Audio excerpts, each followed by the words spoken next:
Hi everyone, I'm Reverend Stephanie Butler Adams, and this is Sistahs on Sacred Grounds, where we use affirmations, music, and coffee to create a dialogue which addresses an array of real-life issues, emotions, expressions, and experiences that only our music and its lyrics bring about, specifically in women, relationally, culturally, and spiritually, across both sacred and secular genres. Sistahs on Sacred Grounds. Hazard pay. As we salute our first responders and essential workers who certainly deserve hazard pay for risking illness and death during this global pandemic, this episode recognizes the multitude of tasks daily performed that can be hazardous to the mental, physical, and spiritual well-being of women, and in particular, Black women. Let's talk about it, the joys, the pains, hopes, and hurdles that women face in being everything to everybody.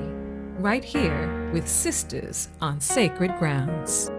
Thank you so much for joining us today again on Sistahs on Sacred Grounds. We are excited about today's show. We are going to talk about something that everybody is actually talking about all around the world. We're talking about hazard pay, especially in this time of COVID. Our government is still arguing, can you believe it, over should we even pay our essential workers hazard pay. But I'm telling you, outside of our first responders and our nurses and our doctors and our healthcare professionals and those who are bringing us food and at the grocery store, outside of all those who are definitely essential, I dare say that the Black woman needs some hazard pay. And we have the perfect person to talk about that with us today. I'm so excited. Reverend Dr. Najuma Smith-Pollard is Program Manager for the USC Cecil Murray Center for Community Engagement in Los Angeles, California, where she combines her experience as a pastor and expertise as a community leader to run programs training clergy to take on civic engagement. Dr. Najuma, affectionately known as Pastor Juju, is a motivational speaker, author, life coach, radio personality, and staunch community activist. The one, the only, the Reverend Dr. Najuma Smith-Pollard is here with us today. Thank you, Najuma, for being with me. Thank you for having me. Yes, absolutely. Glad to be here. I'm super excited to be I here. mean, you know all those things, right? All those things. Yeah, all those hazard things. pay. I know. And plus, raising children. Right. And women, Black women have been on the front line since there was a line. Absolutely. And actually, I just had this conversation with someone recently. Yes. They were asking about, the question was posed about Black women holding down Black men. And I had to correct the young gentleman. I said, no. As a matter of fact, Black women have been holding down Black men. Come on. And they've been holding down movements and social justice causes for years. Yes. This is not nothing new. And so I had to correct him on his history. He wasn't quite clear. And so I definitely am in agreement about this conversation around hazard pay. Yes. Yeah. And I mean, in my opinion, you are the definition of a first responder. Wow. Okay. You are a first responder. Right. With all those titles. Right. And with all the things that Right. you have done and that you are yet doing. Right. How are you clearing all these hurdles? Yeah. How are you able? Right. To clear these hurdles. I mean, I think at some point you just recognize like what has to be done. And that's the history of Black women, right? Like we identify what needs to be done and we just get it done. And let's be very clear. This is not to negate the nurses and the doctors and the EMTs and all those individuals, because they are doing their job and they're doing it very well. Absolutely. And so this is not an exclusion, but an expansion of that conversation. And Black women have always stepped in when it needs to happen. I mean, this morning there was an accident in front of our house, and there was the gentleman who was in the car was a young Black guy, and all the Black mothers in the neighborhood, we clearly knew this was a young Black guy. I was like, oh, he's under 24, and somebody else said, yeah, he's about 22, and we huddled around him like mothers, and we were like, okay, so talk to us for real. Was you drinking? Was you smoking? But we became his mother until his mother got there, because he was like, I need somebody's cell phone. They call my mama. But Essential, but that's what we do. Yes. This young man was out there by himself. He had tore up 4 cars, and he needed mothers, and we were there for him. And traditional Black mother style, we stepped in. Wow. And I gave him my cell phone. Somebody else was getting on him about, so what were you actually doing that you just tore up 4 cars? And another sister was like, getting on him about, okay, so this is your 3rd car accident. Why are we having car accidents? So now your mother, now you just jump in. We just jumped in because see, that's what we do. That's what we do. We see a need and we need it. Yeah, that's what we do. We like Jesus. Yeah. Jesus saw a need and he met it. He didn't have to wait around and figure things out. And that's what I love about the concept of Black women, in particular women. Right. But especially Black women. Black women. It is something who about deserve some hazard pay. Absolutely. Right? And absolutely. And, well, I want to know this.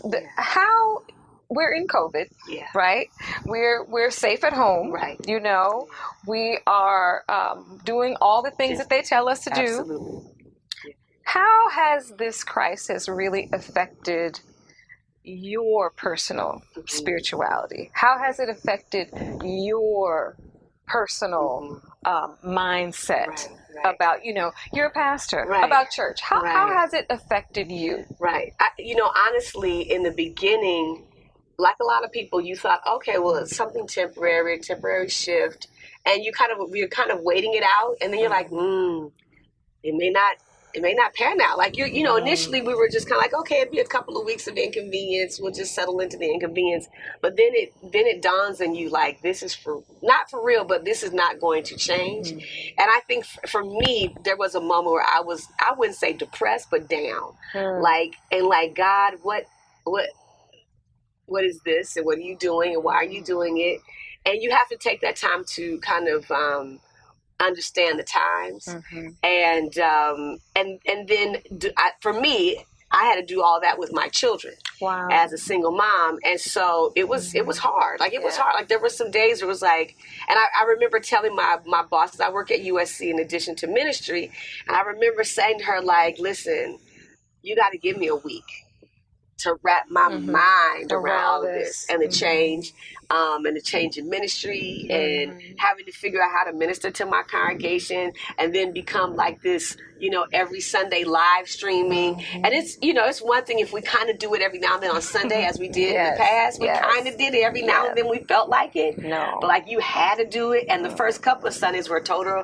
They were flops, but it's like it was a learning curve, and we had to learn how to do church in a recording studio. We were blessed. One of our musicians has a recording studio, but it was like, in typical Black woman fashion, you had to dig in there and figure it out quick and get it done. Yeah. What would you say are one of the most hazardous habits that you've observed that the women that you encounter participate in? What's a hazardous habit during this COVID during season? This COVID? What is it? I think the drinking. There's a lot of drinking happening. Drinking happening. Yes. And that would be the thing. It's a lot of, there's a lot of drinking happening. Yeah, you're drinking coffee. You're drinking coffee. We're drinking coffee. Well, there's a lot of and actually I know that as people I talk to, but I also know that statistically, alcoholism, drinking has gone up. Yes. Alcohol sales have gone up. BevMo is making more money than they've made in a very long time. Wow. And so drinking has gone up, and because people are trying to figure it out and anesthetize, and then you're sitting at home, a lot of times. And you asked me earlier about spiritually how this season has affected me, and I would say in the beginning, I don't think I was really even talking to God much. I mean, I didn't like go into some deep spiritual. I can't act like I did that. It was like, okay, God, But then at some point, it was like, no, I have to know how to interpret the times. And then I did do some deep, listening. Yeah. I think that's one of the dangers that being at home. Right. And being told that you can be at home. Right. Because it's your home. Right. You do what you want to do. Absolutely. Yeah. And for those of us who really didn't communicate Right. on a regular basis Right. and get in touch with our prayer life or our spirituality. Right. And the only time that we really did that was when we went to church. Right. How do I now? Now we don't have to go to church. Right. I'm home doing this. Yeah. And that's why it's so real when you say, you know, I wasn't really talking to God. Yeah. I knew he was there. Yeah. You know? Yeah, absolutely. Yeah, I think that that's a real conversation that people have to have. Yeah, absolutely. So what do you say to women? And at some point, I actually started having those conversations with members of my church. There you go. Yeah. And one of the sermons I preached was about blessing your house. Mm-hmm. And I broke it down that the home, one of the things that God has made clear is the home is about to be the hub of everything. We went to school, we went to work, we went to the gym. Everything we did, we went. But now all that happens at home. And that's not something we're used to. So our homes have never been prepared. Mm-hmm. Our homes have never been prepared to be the hub. Right. They've been prepared to house us, but they've never been prepared to be the hub of everything we do.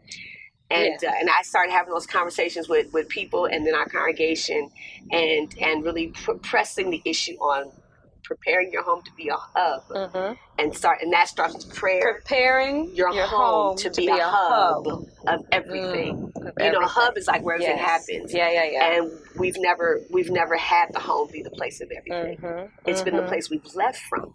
Well, I just have to say, I don't have children to homeschool, girl, and I have watched you and others do the doggone thing at home creatively. You know, y'all need to get paid for that. That's what I'm saying.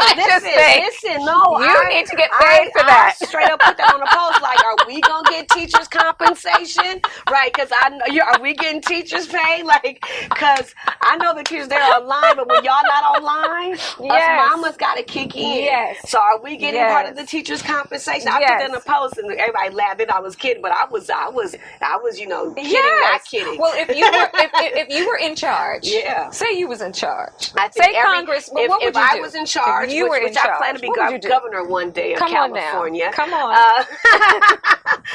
Speaking into existence. But if I was in charge, I think every parent who had to take their kid home on March the 13th and never to return again should have received some kind of educational compensation pay. And what I mean by that, even if it was $1,000 check from the district, because and listen, this is not taking anything for teachers that pivoted very quickly. A lot of teachers pivoted very quickly online and making sure their students went home with packets. So kudos to them. God bless them for that work. But they're only online on a Zoom for maybe an hour, a couple hours. After that, the parents take over. Come on. And it would have been nice if every district sent home some kind of just like, you know, like it's like motivation pay, you know, just and here's where I get that from. When we left, when USC shut down and sent everybody home, our next paycheck, they said, expect in your paycheck a little boost because that's going to pay for your internet. Because we now know you got to put in internet if you didn't have it. Right. You know, they didn't ask, but they put a little something in everybody's check. All of that. Because they know now everything we have to do from home. And my point being, districts should have done that for parents. Yeah, I agree. Yeah. I'm watching women, and see I have to keep saying it. I have to keep going back to saying Black women who didn't have much before, right? And now they're really having to make it happen. And creatively. You've got to be the PE teacher. You've got to be the dance teacher, absolutely. The arts and crafts teacher, the mathematics. And God you've got to do it all.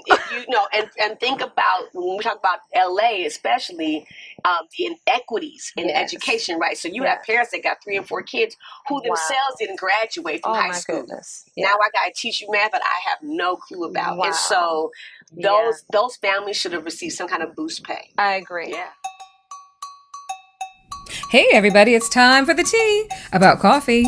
Espresso was invented by a brilliant Milanese inventor by the name of Luigi Bezerra, who coupled his passion for steam with the love of coffee, and then he came up with the brilliant yet simple idea of making coffee with steam pressure.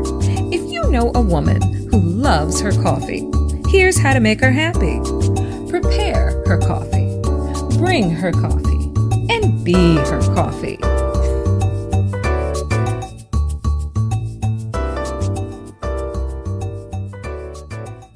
I agree, and I vote for you. Yes, thank you. All right, I vote for you. So here's Yeah. another question. Yeah. Pastors. Yeah. Y'all need some pastors. Listen, pastors, clergy, ministers. Yeah. I'm gonna jump in there with it. And We're essential workers. Absolutely, and a lot of them felt What you very think? disrespected. And I can only speak for LA, but well, no, it's because people actually sued different counties for this. But there were churches in an uproar, pastors in an uproar, because everybody else was called an essential worker except pastors. And what the government didn't pay attention to was that they're not going to go to EMT first. They're calling their pastor first. Like, Pastor, what am I supposed to do? Pastor, I don't have money. Pastor, I lost my job. Yes. And so we were essential workers. And I remember having a conversation with, even one of our mayor's handlers and saying, explain to me why LA County's faith leaders were not considered essential workers. And he explained to me, and I was like, I see the explanation, but it's not a good one. Yeah, I would. Yeah. I really would. And it should have been that. turned. Yeah, because, absolutely. Because when you think about it, as you say, your people call on. If you of that way. Yeah. You call on people when you're in trouble.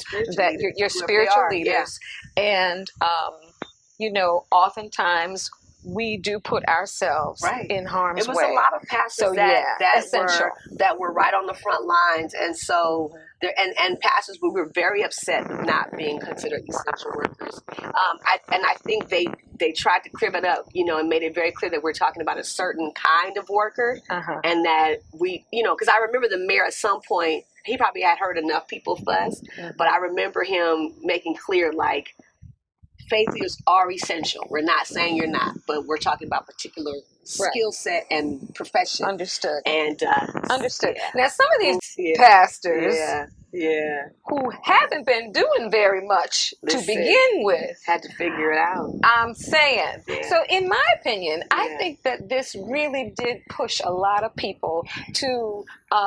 It pushed them to do something different. Absolutely. It pushed them to do something new. It pushed them to think outside the box. Right. It pushed them to get up off their and really work, because I think that we had gotten comfortable. Yeah. Oh, so absolutely. That's all I'm saying. But absolutely.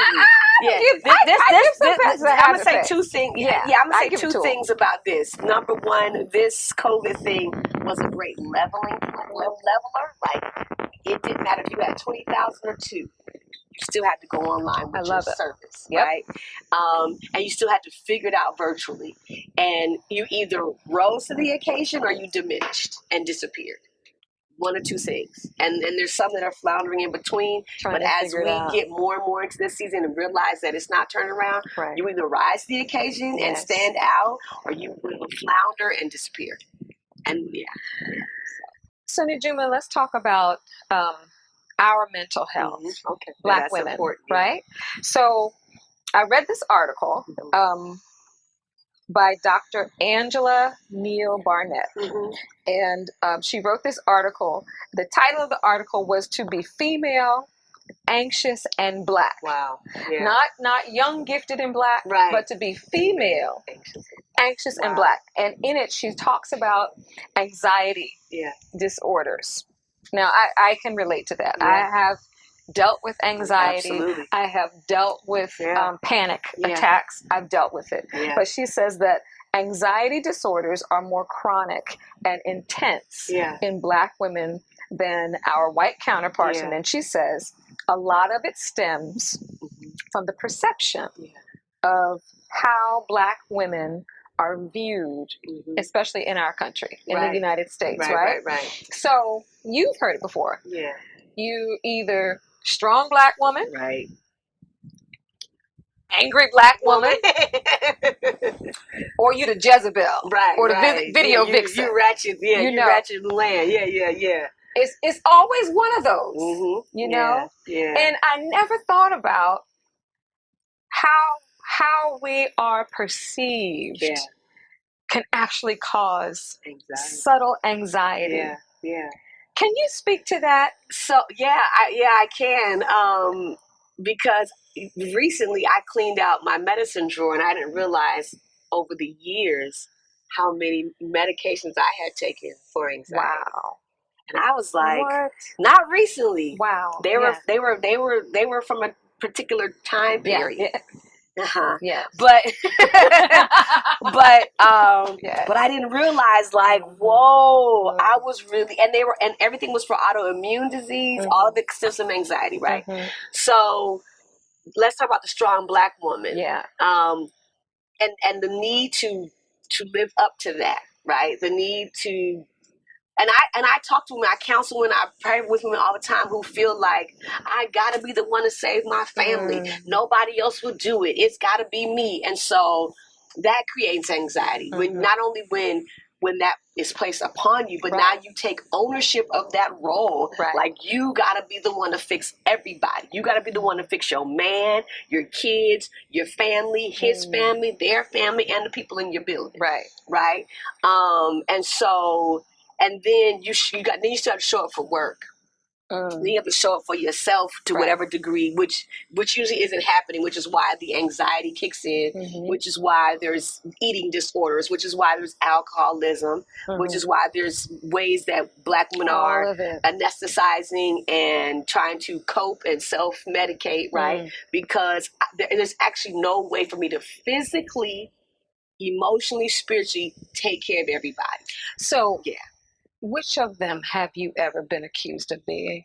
The problem, a little bit of all three. Depends on what time of day you call me, Stephanie. There have been times I've been the strong Black woman. There have been times I've been the angry Black woman. And the problem with the angry Black woman is, let's talk about her. I got a reason to be angry. Like, I got a right to be angry. Yes. Right. And so, but the angry Black woman is perceived as aggressive. Yeah. And something's right. What's wrong with you? What you mean, what's wrong with me? You ain't taking care of your business. Come on. You know what I'm saying? Or whatever the case might be. Or, as a Black woman, you're facing injustice on the job. And I think, listen, I think that we need to get paid on that. Yeah, oh, absolutely. That part. Yeah. Just the part that, you know what? Yeah. And Black we women have a right to be angry. Because not only am I experiencing injustice in corporate America, injustice in Black churches, I'm also experiencing injustice in my home and in my family. And Najuma, just because and you still want me to take care of everything. Come on. So we go. I mean, I don't know. I think I'm with you. Yeah. It depends on when you catch me. Yeah, I could be strong. I could be angry, or I could be the video vixen. I don't know. It just depends. It just depends. It depends on what time you call me. What year was it? Yeah. But I really I don't like when people keep saying, the strong Black woman, because it is taken on. It is taken on. That's hazardous to my health. It is, and it's taken on a negative connotation. And I think part of what Black women are doing more of, and need to continue to do more of, is rewrite the narrative around what it means to be a powerful, strong Black woman. Yes. It is not the woman who takes care of everybody, but it is the woman who's totally connected and fully self-aware, and her strength doesn't come from her physical ability to carry everybody, but her strength comes from her deep dependence on a God greater than herself. Come on. I don't want to suggest everybody should be Christian, but whatever that means for you, exactly, spiritually, yes, that's what really gives us strength. Yes. And it took me time to get clear about that, because there was a time where I was being the strong Black woman, taking care of everything and everybody, and then and then I was the angry Black woman because I was angry about it. And so, but that comes with doing the deep work of self-awareness. And then, rewriting the narrative around who, rewriting that narrative. And I think and more Black women are doing that. And we have to continue to do that. We have to take back our story around what it means to be strong, and not let other people put that on us. And Right. also to say, the next time you call me an angry Black woman, I'm going to tell you yes, and I have a And this is reason. why. Right. And let Now, me run it for you. let's run this and run me my money while we talking about it. Where's my hazard pay? Where's my hazard pay? Run me my money. Yes. My oldest son's friend on. started a t-shirt line. Well, he relaunched a t-shirt line, and the tagline is "Pay me."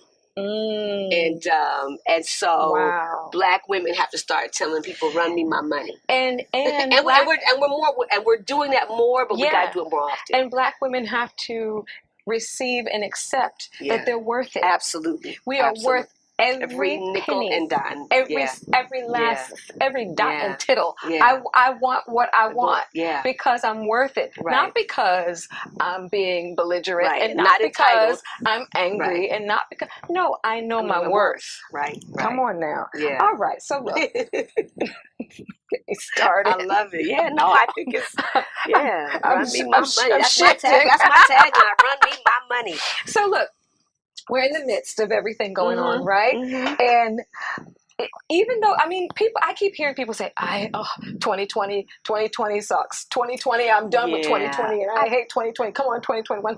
I can't say that. That is not my testimony. Listen, I'm trying to tell you. I feel bad sometimes because, I do a lot of live streaming. I do stuff. And so I don't want to... I want to be careful not to negate the people that are really suffering and through pain. But I talked to another young lady about this who's getting married next month or this month, and I was like, on the low, sis, 2020 been good to me, like and I think that part of it is if you can accept the shift and receive what God is doing. And go with the flow of that. And I think part of when we see people put up posts like, 2020 is trash, I think some of that is just social media buzz and it's funny. But on the real, people, and that's why I try to encourage my members of church, like, listen to what God is saying. If you listen to what the Holy Spirit is saying, it won't be as bad as it is put out there. And that's why I tell people, stop watching the news, because the news is intended to create anxiety. Right. And for me, I've stopped watching. I mean, I tune in. You gotta watch a little bit. Yeah, you gotta stay to be aware. a little. But buy into all the hype about all the negativity. But I'm listening to God and the Holy Spirit more, and then balancing that with the facts and the statistics that I need to know. But 2020, if you can get tapped into what the cosmic spiritual shift that's happening, something happening. It ain't that bad. Listen, I'm telling you. I mean, it's bad, but it's not like it's just not. No, because death is going to come. Yes. And God bless the many people who have passed. Absolutely. God bless their families. We pray for them. We lift them up. Death is going to come. We're going to go. Absolutely. We don't know how we're going to go. Yeah. But I'm saying, I just have, there's a sense in the air that something incredibly exciting is happening in this earth. Yeah. And I just wanted you to speak to that because... just for a bit, what is it that you are excited about? I'm excited. What you excited about? Yeah, I'm excited about the energetic shift. And and I'm not trying to sound woo-woo, but because I have to be careful. Like, people be like, she sounded woo-woo. But it's not that. Like, there's a real energy shift happening.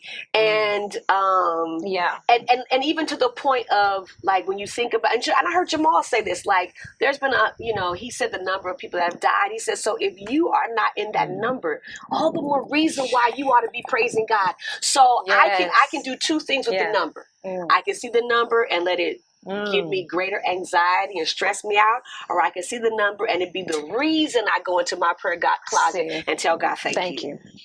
And the reason that every day I get up, let me go run around the block and get my health together, because I'm one of the ones that are still here, and let me take care of me. So I'm trying to encourage people, and let me answer your question. The one thing I am excited about is about the health of Black people shifting. That was the thing that was so tragic to me, was like how unhealthy we were. And how that has so much to do with the number of Black folks that died in war. And so my gospel right now is alkaline your body, get your tail up and walk, run. I was hanging out with a friend the other day, and I was like, look, man, walk. Yes. Because this is too much. Yeah. Like you just, Yeah. and I'm telling people, you know, and not to be harsh, but like Black people have really got to get healthy. Yeah. And physical health, what we're taking in, our mental health, and our spiritual health. It's so important. And I think Black It's people, so important. yeah, I think that's what I'm excited about. Is like is seeing the health of the Black nation within this nation really turn the tables on our physical because health. if we're gonna reach our goals, we got to be healthy. We gotta got to be around to do it. Yeah. You know, if we're gonna be so excited about this thing that we are excited about, I want to be here to see it. You know? And people who in the past were like that health conversation, but when they started seeing people dropping like flies, they were like, oh, maybe I should drink some more water. Maybe I eat a few more cucumbers. Yeah, let me get out there and walk. And so when you go to the park and the beach, you see Black people out there walking more, I love it. riding bikes. It's beautiful. Yeah, it's beautiful. Whole families now. Yeah.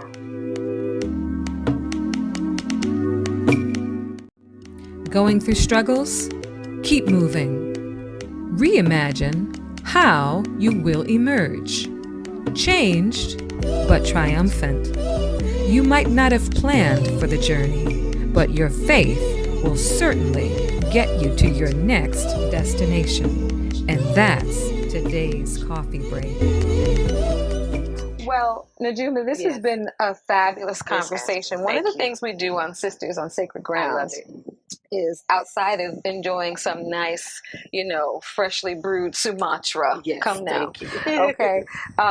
I love to tap into some lyrics and bring that part into the conversation. So as we wrap, one of my favorite artists is Life Jennings. I like him. I love Life. I love his voice. I love his name. Yes, Life. I do too. Yeah. Life. But I love his voice. He's got a great voice. And one of the things that I thought about when this particular song, one of my favorite songs, his lyrics, is it speaks about loyalty. It's a song about the loyalty of the black woman. Come on, I know where you're going. I know where you're going. And the part when he's singing about it.